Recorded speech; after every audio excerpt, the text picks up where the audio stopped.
Welcome back, my kindred, to Canada by Night, a Vampire the Masquerade live play podcast.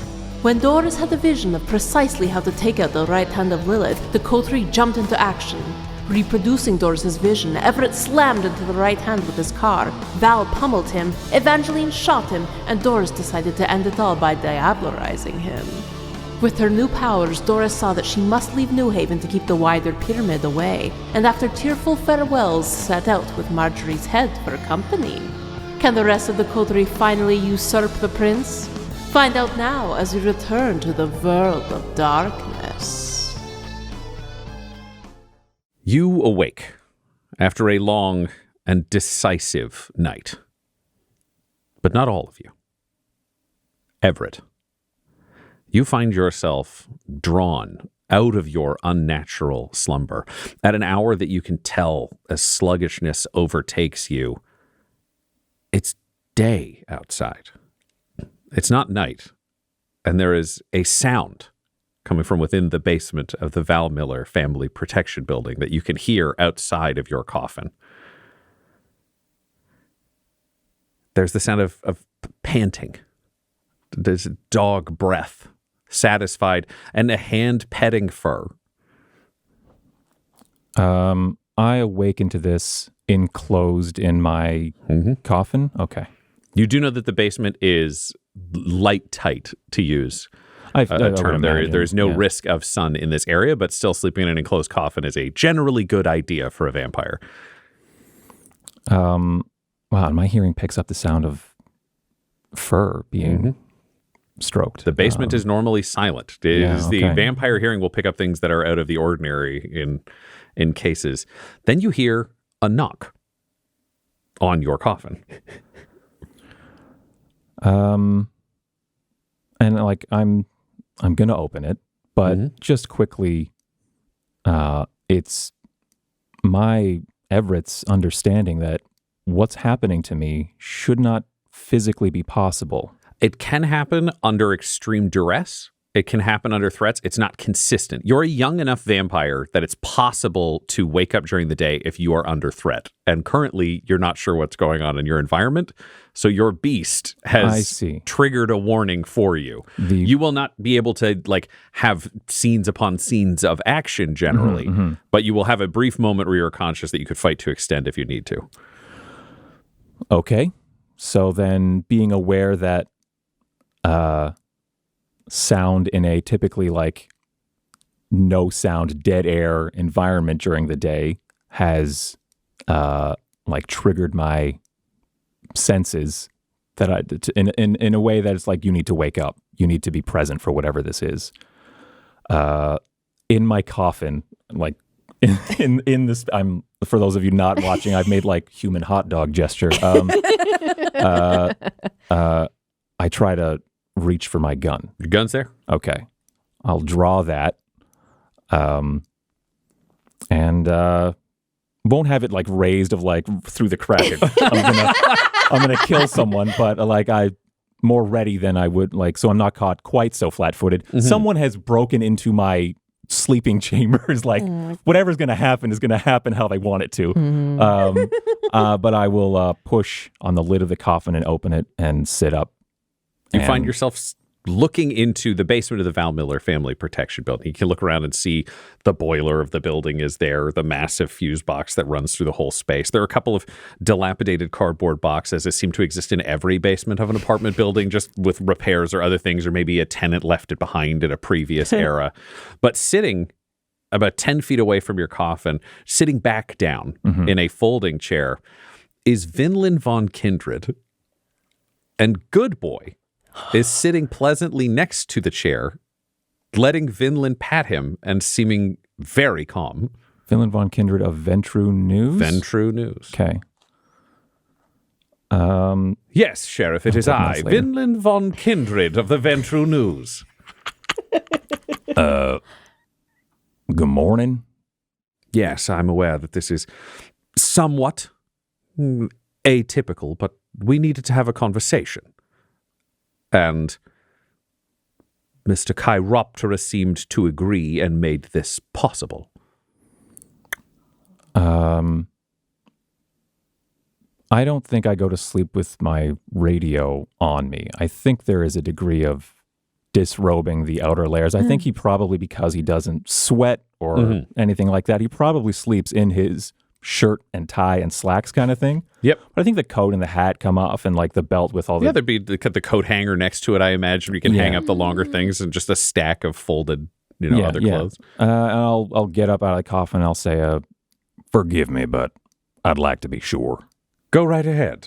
Go over to the radio and just say, come in, Bart. Yeah, I know. Yeah, I let him in. Fuck. Just hear him out. It could be good. Thanks. And just radio off.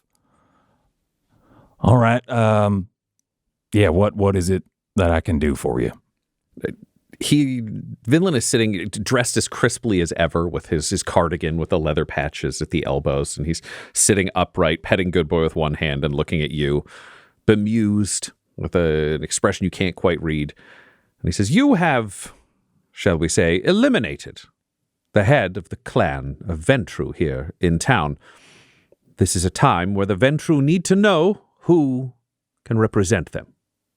And it leaves me in an interesting position because I am normally impartial, delivering the news, the secrets from within other organizations, the unknown things that people need to know. And yet, I have a name, Sheriff. I have friends. I have things I can call on. I could become the head of Clan Ventrue. Why are you telling me this? My understanding is electing a new clan leader is an internal affair. Becoming clan leader of the Ventrue has certain responsibilities to the town, to the Ventrue, to meetings, to secrets. And so, I would be giving up a large portion of my position within the media, my impartiality, my freedoms, for the sake of leadership, which I do not crave. But what I do crave is this town to be safe and the truth. Sheriff, I could be a great ally to your organization, but I would only become the clan leader if you tell me everything. What is actually going on? What are your plans? What comes next? What do you need from the Ventrue? If you lie to me, I will return to the Ventrue News, and I will seek out the truth. But if you tell me, I could throw my hat into the ring. I could commit to this town and its future. You have friends and resources and secrets. That's the...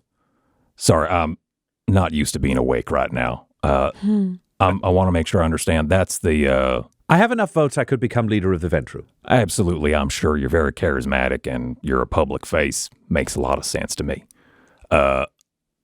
Why sell me on this? Why do I...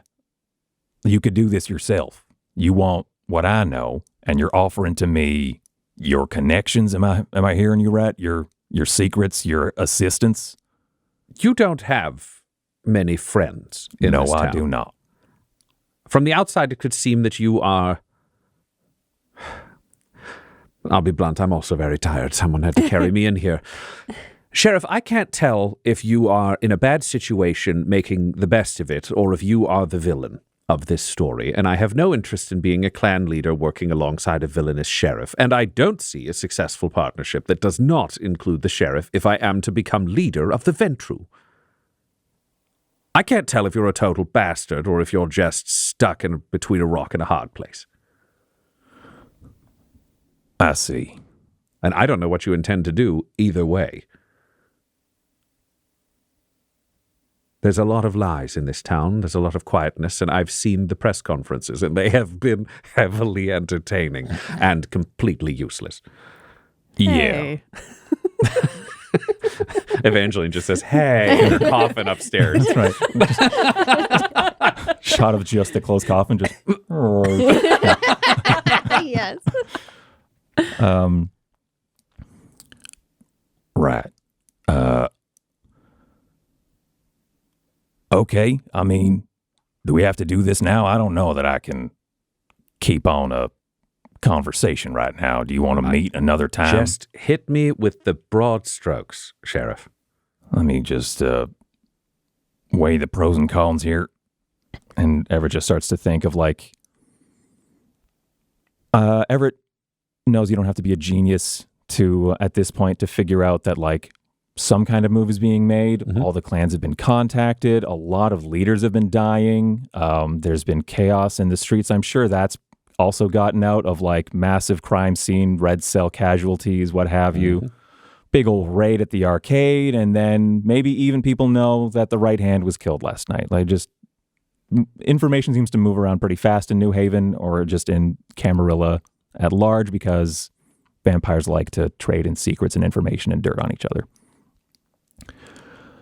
But it's that very same thing of, why is this person coming to me to talk about this kind of stuff when it seems like there's always just so many other available resources to get the info you need? There's always someone to pay or bribe or threaten, or you can put someone into insert someone into a situation or an organization and have them report to you, and all these kinds of things.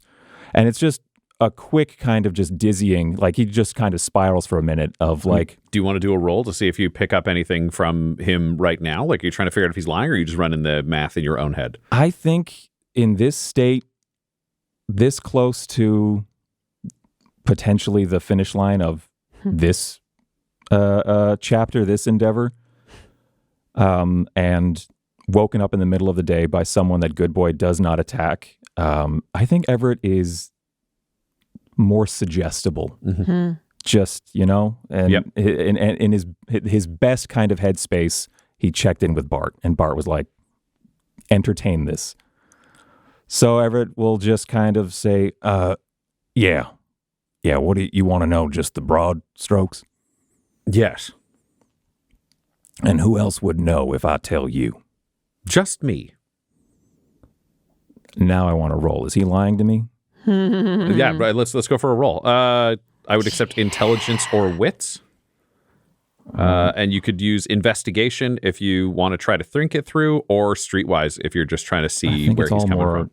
Guts based right now. I think his brain is turned off. So wits and streetwise? Wits and streetwise, yeah. One hunger, you've been able to refeed yourself back at the station. And I'm going to... Rouse? Yes. I'm going to say surge. What game is that even from? I don't know. I am also tired, apparently. X-Wing? Star Wars X-Wing? Yeah. Surge. You're got action surge from a fighter. And that's it. We'll get you there. I'll find a game for you. I am not hungry. Great. And that was streetwise as well. Mm-hmm. Oh, I forget how big my streetwise pool is sometimes. Okay. Nice. Wits and streetwise with a little bit of rouse juice in there. Yeah. 2 10s, 2 1s, and no other dice above a 5. So net 0. Net 2? 2 10s is 2 successes, which become 4. 2 1s are 2 failures, which become -2. So it's still 2. So it's still 2. Oh. So you should be okay, because the 10s are successes and then add right, more. On top of so 2 successes. The best thing you can come up with in trying to understand is, it seems like, and you don't have any corroboration. Normally you'd spend more time to go pull this, so this is just the gut pull with the 2 successes. Based on what you've seen, Vinland seems obsessed with knowing the truth, but also capable of like weaponization in politics. It seems like it might be a legitimate offer, because for 1 success, you don't think Vinland is manipulating you in this circumstance. It seems like coming in to see you during the day means no other vampires know this meeting is taking place. The only person who knows about it theoretically is Barty, who could make this happen and redeliver somebody. So it's actually skewing to your team having information more so than the ventrue. The other thing you know is the ventrue news was going after the pyramid. Mm-hmm. And the ventrue news could have been going after the department with all the shit going on in town. Yep. But it means the ventrue news is capable of actually choosing a side. It's not pure impartiality. There is something to deliver there. Yeah. That's all you get. There's no definitive one way or the other, but the biggest clues are actions, and you have seen those 2 actions. Okay. Then just a quick assessment of, if he knows what I'm about to tell him and weaponizes it as a journalist and spreads that information, It won't be as bad if it's after the fact. It will be disastrous if it's before. Yes. And we are coming up on night number 2 of 3. Tonight is meeting the clan leaders and finalizing the Val Miller family protection building for the ambush, assuming the prince takes the evidence and believes that it's legitimate. And then theoretically, the prince will be showing up tomorrow night. Yeah. All right. I figure I need as many friends as possible on this next part. So, yeah, it stays between you and me. And if what I'm about to tell you comes around in any way that I have the slightest inkling, spoils or ruins our plans, and I think it was you, I'm dead. Yes, that you're gonna die. absolutely. Yeah. I'm aware of the current power structure. Yes. Right. I don't say that very often. I don't know if you know that. So it carries a little extra weight for me anyway. I'll kill you. Okay. All right. You see, he's still put together. He's still an experienced vampire. It's still there. He does swallow. Okay. Which is an innately human gesture vampires do not need to do. He does it, that. Let's see here. Broad strokes. Well, yeah. Welcome. You're involved now in the plot to assassinate Prince Toasterosa. And who is the replacement? A human vampire senate. You just watch his eyes darting back and forth as he starts covering the angles. Everyone gets a voice, and there is going to be a prince in play. Kind of like a shadow prince, though, but the Senate will. Yes, you need a democratic leader to lead a senatorium. And outside of New Haven, we need a prince to be legitimate. Toasterosa is a disaster, yes. So, who is going to be the prince? I know that was kind of a toss-up thing. I'm sorry, this is Everett and Tyler remembering back of like Toasterosa. You hadn't told anybody yet. Didn't want to be named as the prince. But then I think when we were getting closer and closer and he was here in New Haven helping us, it was kind of becoming more and more of a moot point of like, well, it's this guy. That's where we left it, right? Yes. Yeah, so no okay. one had been told over the phone that it was Matthew Theobald. They'd just been told that it was happening. Yeah. There was the floating question, That's good I for me to think, clock was as well. like, do you need him to win people over? He's around. Yeah. He's like, the cards are getting played now. Everybody's kind of running out of hands to play. Yeah. So it's up to you whether you tell Vinland or not. This would be the first clan leader you would have told it's Matthew. That's Theobald. the important detail of we hadn't told the other clan leaders. So Everett would say, I know who it is, but we're not sharing that with anyone yet. Are they from in town? Can't tell you that either. Respectfully, I'm not trying to make this hard, but I need to stick to a certain schedule of information. And you're already, compared to the other leaders, ahead of schedule. Can you roll me? I would say wits or manipulation combined with persuasion or subterfuge. I'm trying to be straight with him. Like, instead of lying, I'm saying I can't tell you. So wits, that makes sense there. Wits, and then I would say persuasion then, if this is just straight up. Also, which I think is 0, 1. I'm going to rouse. Can I rouse multiple times in the same scene for social stuff? Yep. Yeah. This is. I mean, I'll allow it. I don't know what the rulebook says, but Thanks. I like it. Thank you.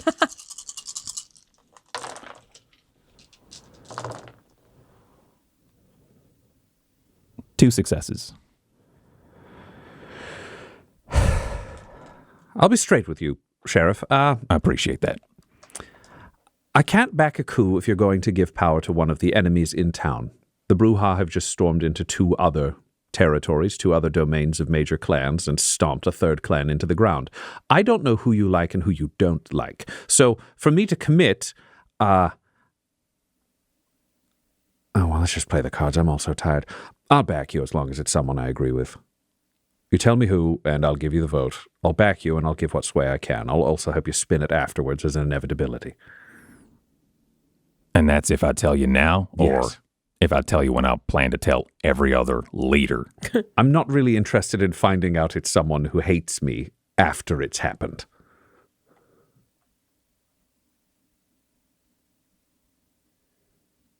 I run a news organization. Most vampires don't like that. Does the name Spot mean anything to you? A pseudonym?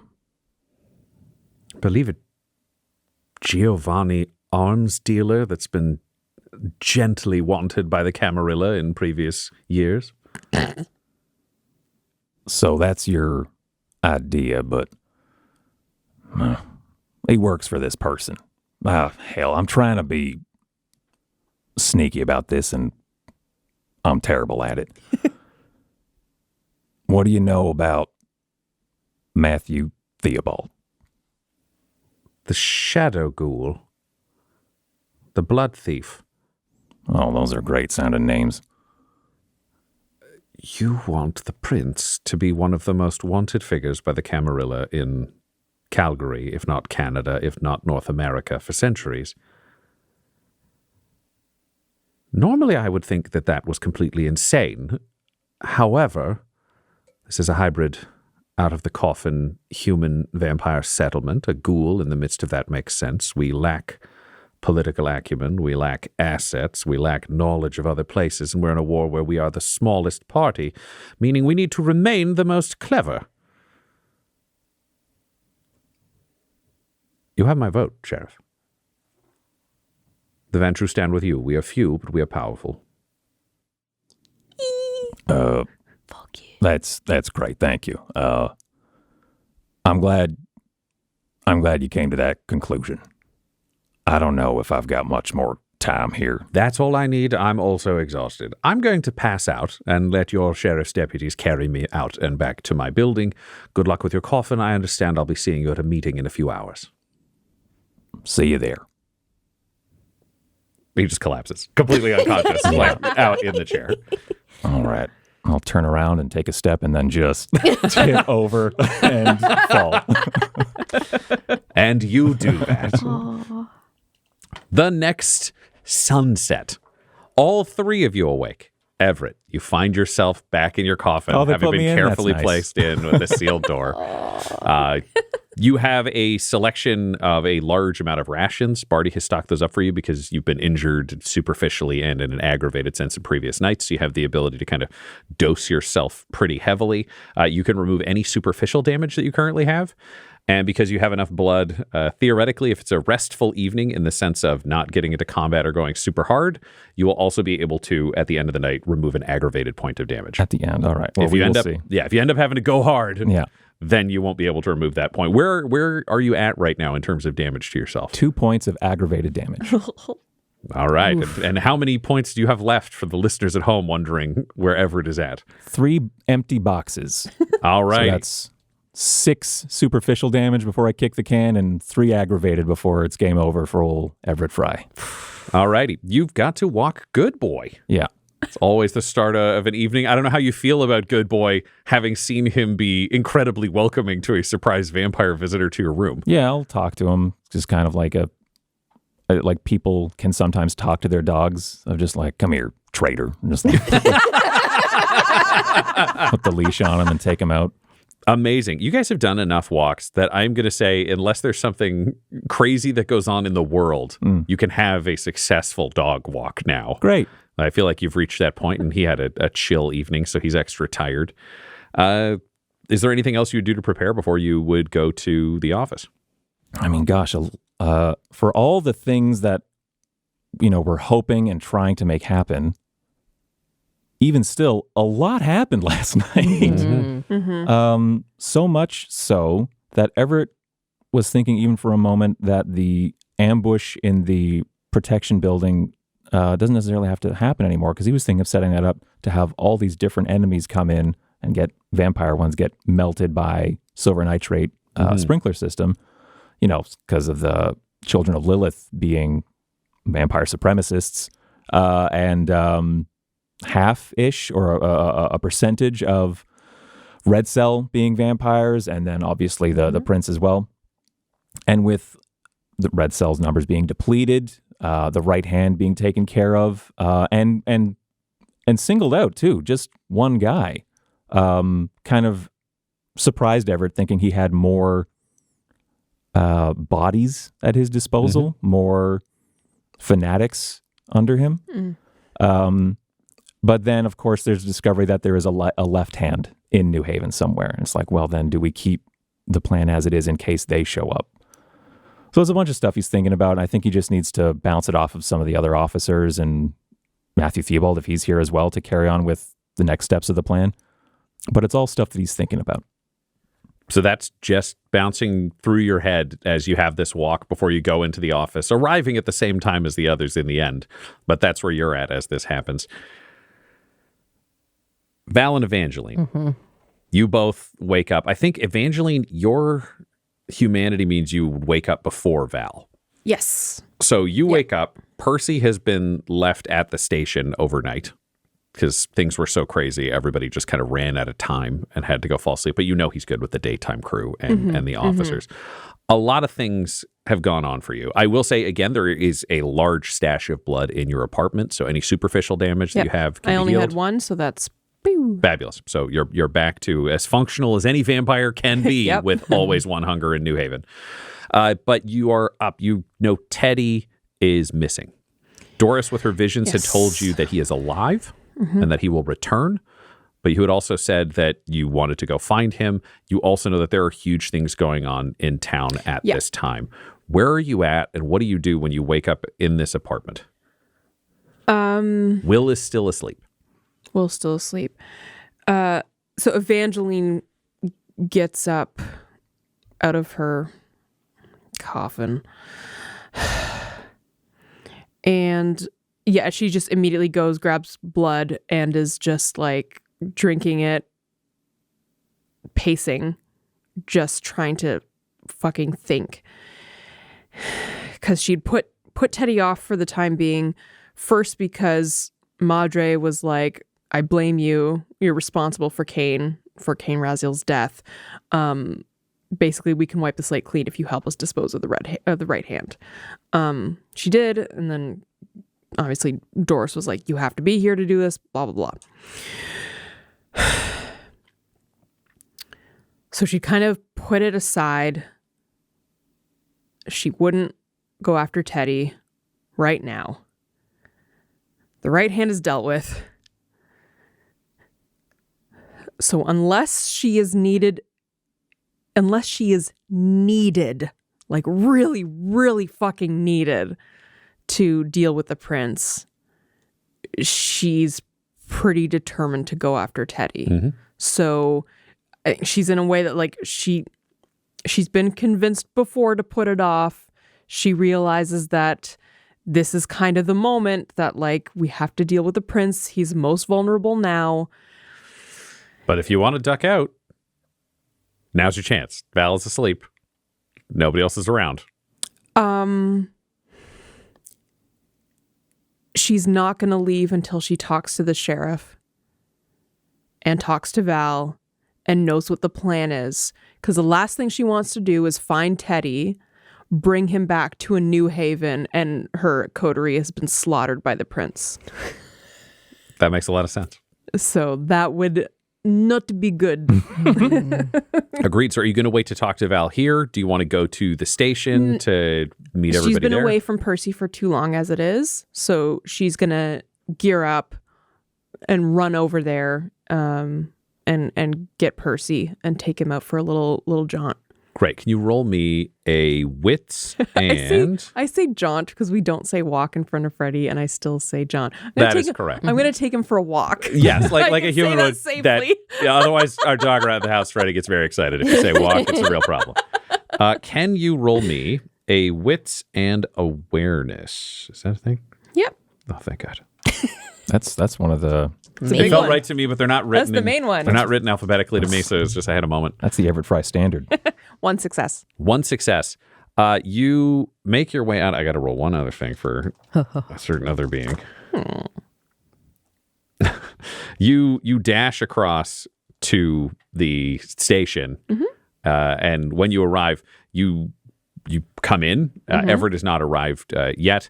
You can see Barty is in his office. Percy's bed is next to your desk, but Percy is not there. Percy? And she just kind of walks around, is like looking at her desk, knocks on Barty's office. Hey, Barty, where's Percy? Barty, where's Percy? Oh no, I'm not hiding it. Okay. I'm just trying to figure out if there's a code name I have to use for this. He looks out the door and he's like, "Oh, nobody's here." Matthew Theobald took him for a walk. He said he was going to do that and he wanted to talk to you. Okay. Evangeline just takes a moment to kind of like close her eyes and just kind of wrap her head around that. I don't know if he knows you wake up so early. Okay. Wow. Okay. Sorry. I'm just wrapping my head around this. Which way did he go? I hate to say, out the front door. I fell asleep. I'm going to be honest. I had to do stuff through the day. I normally don't do that. No, that's okay. I'm sure he'll be back in a minute. We're kind of committed to him. If he's an asshole, we're fucked. Yeah, I know. Oh, all right. Okay. You want to wait for him here? You can probably go look for him? I'm going to go out. I'm going to step outside and see if I can spot him. Okay. Good. Okay, thanks, Barty. Good luck, I guess. Yep. Oh, God, I'm tired. You can make your way out. Just like marches out.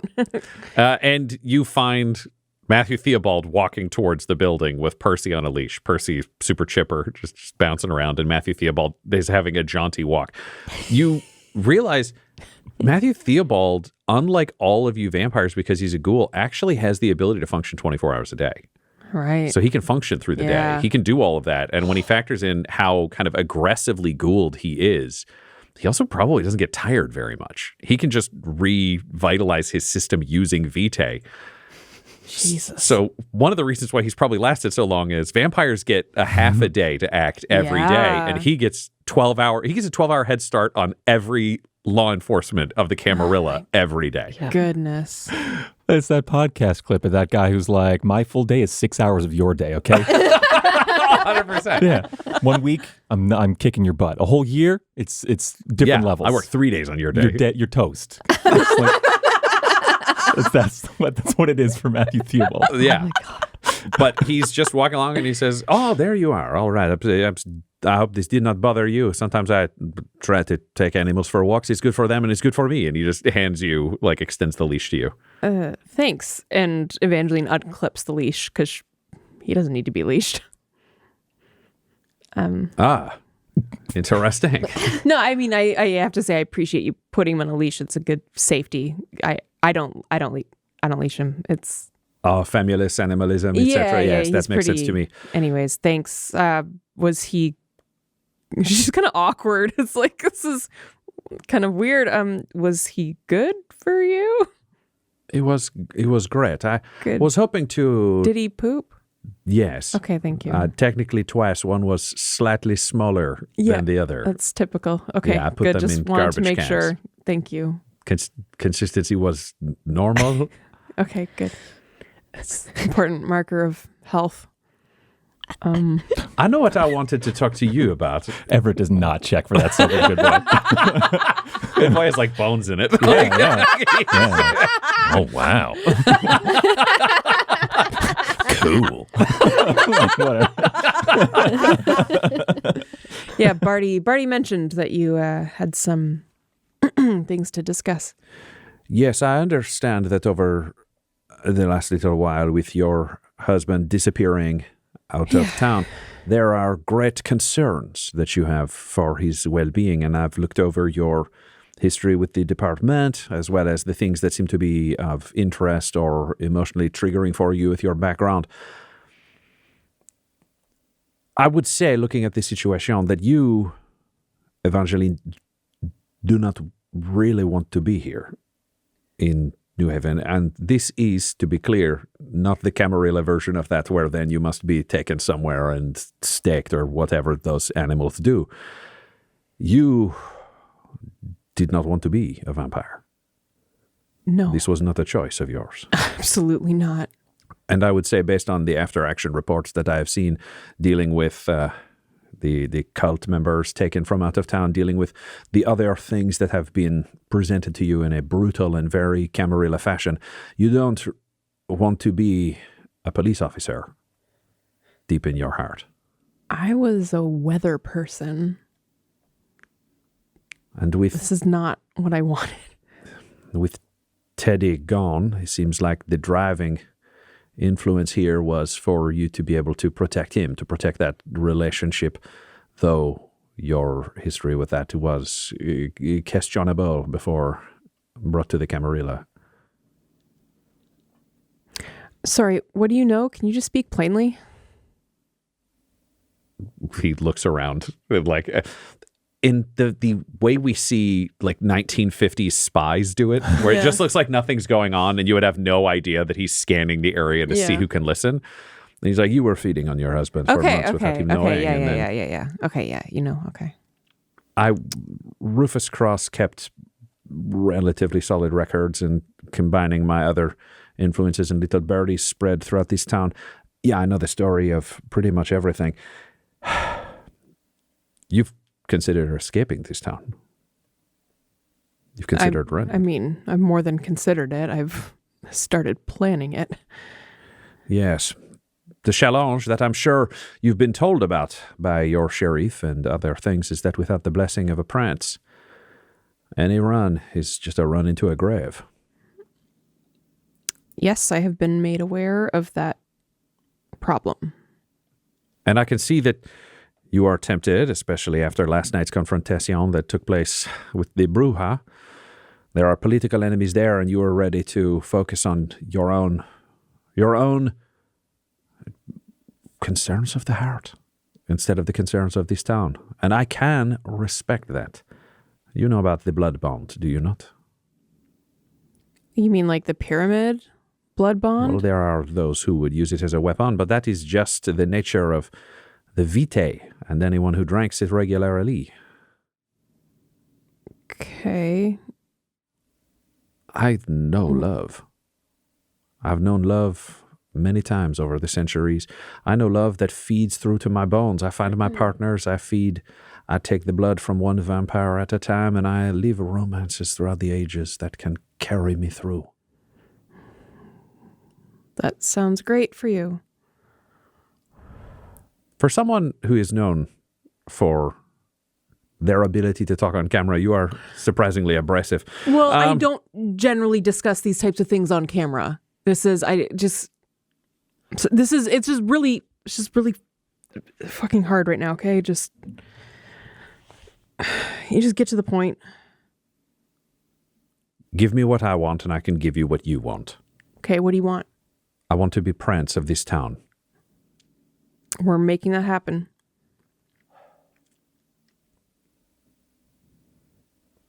Give me a second.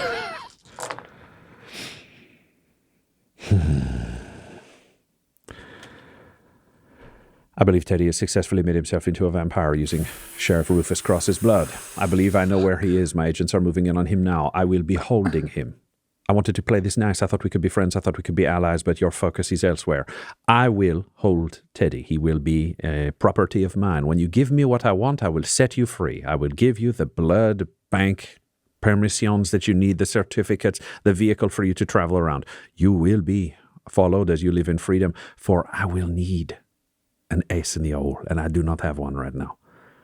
I need a vampire as strong as Teddy, who is out there in the wilderness, that I can summon. My own Val Miller. I will need him to be violent. I will need him to be capable. I will free you of this town. I will free you of this office. You will make me the prince. You will think of nothing else until that is done. You will get what you want. I will get what I want. And I had hoped we could live in a world of carrot and friendship, but clearly there are other challenges. Do it or the price will be everything. Wow, okay, this turned around really quickly. I got to the point. And Evangeline's just thinking, because she kind of fucked this up and is trying to choose her words carefully.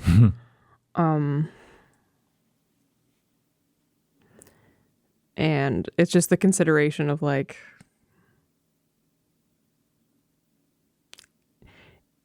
in her state right now, she can't really think of a better offer than that. Under anyone else, they wouldn't even be able to. They wouldn't even be able to leave.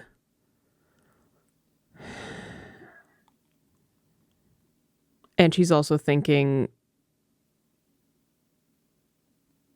they can probably find a way to escape it all eventually. So with that in mind, she puts out her hand to shake. He'll shake it. Okay, let's make you the prince. And let's get your freedom for you and for your husband. And you both turn and make your way back to the station. Meanwhile, Val, you have awoken in the apartment slightly later. Yep. You also have a ton of blood, so if you have any superficial damage, you can heal that. Do you have any aggravated damage? Nope. You're back to 100% untouched, Val, switching your sleeveless shirt for another sleeveless shirt. Yeah, I was going to say she needed to do the full shower, change clothes, because there were like millions of tiny mosquito bites through her entire outfit. Yeah. And it was very bloodstained and messed up. Correct. So, and then after that, getting all that ready, she will go into the front of the apartment and look in the fridge. Because Val is now like, Teddy fucked me. Teddy left. I have to make sure my son doesn't starve to death and die in this apartment he can't leave. So I'm seeing how much food is in this house. Can you roll me a wits and awareness? Actually, no. Can you roll me a wits and investigation? Because I don't think you are terribly good at understanding what mortals eat. That's 100% true. So this is trying to do mental math on is this enough food? 2 successes. 2 successes. There are 6 Gatorades, 2 Miller Lights. There is 1 moldy apple. And when you check the freezer, there are 6 hot dogs in the hot dog packaging. He's fine. You are pretty sure that's enough food to last a human for a couple of I'm days. sure of that. Oh, no. I said pretty sure because it was like not a lot of successes. It wasn't so bad, but you're like, he could sort out. You could leave him money if you wanted. I feel like that's a pretty safe hedge betting for. But he can't for leave. Val. He can't He contact can't anyone leave, outside. but he could have something delivered theoretically if you set But up an then officer who to can bring open it. the door if there's These only are 3 great key questions. cards? I guess that's trick. This is the new challenge, which is it's just up to you. Do you want to wake him up to ask? Because you're pretty sure, but you're not 100%. I think Val seeing this is like, for a lady who bought her son every menu on McDonald's and feels like that's a reasonable amount of food. So like maybe he needs more food. But in general, also Val getting home late after they defeated the right hand. Yeah, Yep. after they defeated the right hand of Lilith. I'm pretty sure her car is still at Chuckless Cheese. Unless they could go back afterwards. I don't know how late it was in the evening when they finished all of that up. And that's when you hear a throaty roar come up the street from outside. And I'm not making you roll for this one because you know what Sherry sounds like. It's true. So Val will just do a nod, and she's not going to wake Will up, but she's going to walk out and see who has delivered her car. You walk down and out, and you see Cherry kind of screech into place and stop, driven very much in your style. Not a Yes. disrespectful style, but No. no one's driving Cherry like it's a fragile being Correct. on the road. And climbing out of Cherry is Margery. It's just like, hey, you forgot this back over there, so ta-da. Fuck, Margery, you're a lifesaver. Fucking thanks. Yeah, no problem. I'm going to leave this to fucking Malkavians. Me and Stinkums, we know. Cherry special. Malkavians are weird. Yeah, you got that right. Thanks for that. I think there's still a squad car back at Ripcord that needs to come back to the station. Oh, yeah, I'll get it dropped off. It's easy enough. Great. This is a priority. I'm like, I'll do the department a favor. Fine. Light favor. But Right. No. Acknowledge. Yeah, exactly. I get it. Thank you. Do you need me to drop you back off at Ripcord? no. I mean, I'll have him drive. Somebody will bring the squad car over. Jan's got me. Did you guys get the right hand? We fucking got him. Fucking A. Yeah. Well, I mean, that's great, but like, ugh. It was a fucking crazy night. I guess I got to leave Evangeline alone for a bit. But you let me know. The moment she fucks up, she's back on the table. Yeah, well, I understand, and you can hold your grudges as much as you want to get it. Perfect. I'll talk to you later, Margery. All right, have a good one. And Margery just turns off and walks down the street. Yeah. So Val's going to get into the car and then send a text to Everett. I'll be in late. And then she's going to go to the grocery store in this car. Text back of just, is everything all right? Yes. Send. And see you when you get here. Perfect. Fabulous. Okay. You make your way into... Oh, let me confirm where you make... That's a question, because she has two places she wants to go. She wants to swing by her old apartment. Okay. And go to the grocery store. So whatever loop back would be the smartest, easiest. Do you want to just go to like a corner store style thing, or are you talking a full grocery store? Do you care if you know the person, or would you just go anywhere? If I knew the person, it might be fine. I'd feel more comfortable there.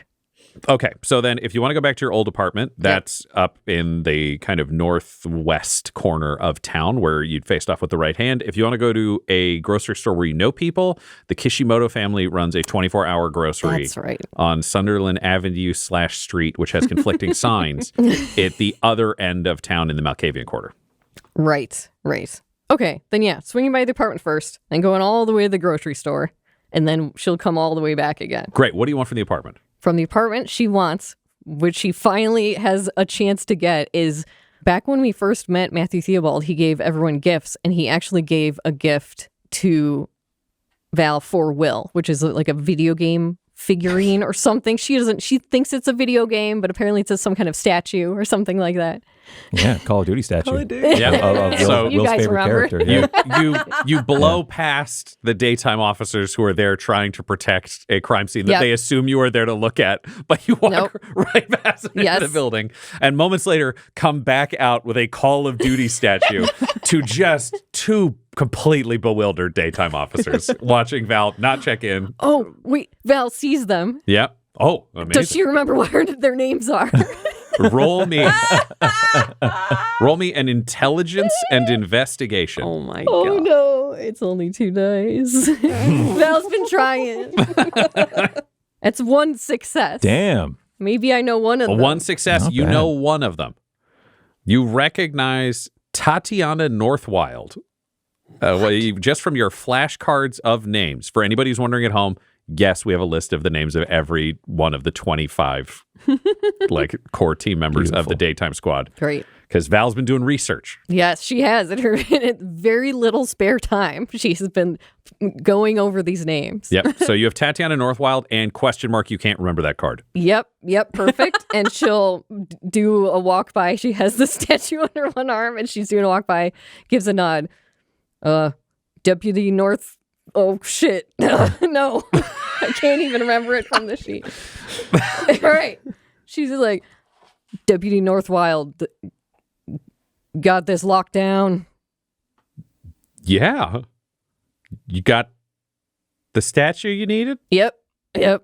Keep up the good work. Thanks. You too. Val's like, that went well. Let's go back to the car. And that did go well. So it's only a matter of time now. The day has truly begun. Everett focused on the case, focused on what's happening.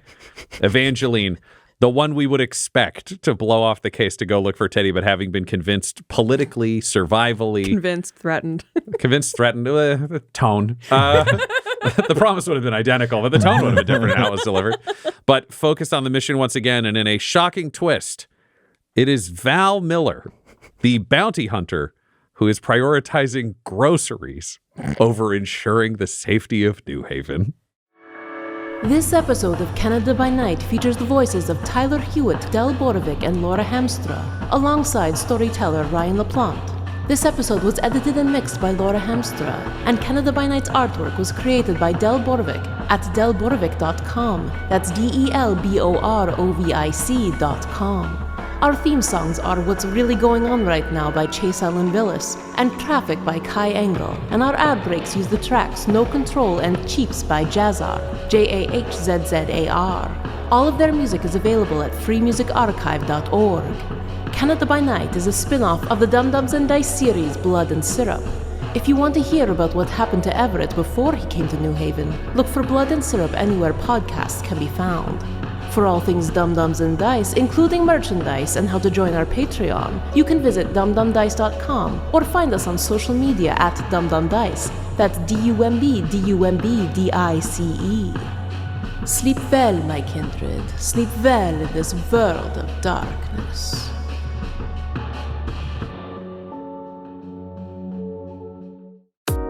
Dum Dums and Dice has to give a special thank you to the supreme beings of our Patreon at this time: Christopher Little, George Dolby, Richard Cranium, Gavin and Abby McDonald, Logan, Fire Unfriendly, Grandma Likes D&D, Alan, Stabby Stranger, Glitch Trick, Flynn1138, Alarain Okapi, Schrodinger's Pepper, Madre de Gatos, Lady Maiden, Nithrian, Garbo Ape, Sam Schaefer, Waffle Marine, Dagger Rain, Rob L, Dia De Los Hoodless, Squishy Werewolf, Remy Funky Head, Accent Therapeutic Services in Florence, Kentucky, Lael, Shulzari, The Long Family, Jordan Oliver, Richard Wright, Brittany Fenwick, Alex Parr, Dragonfly, The Body Barrelers, Megan Werner, A Man Out of Time, Curtis at FingerTechRobotics.com, Panda24NN,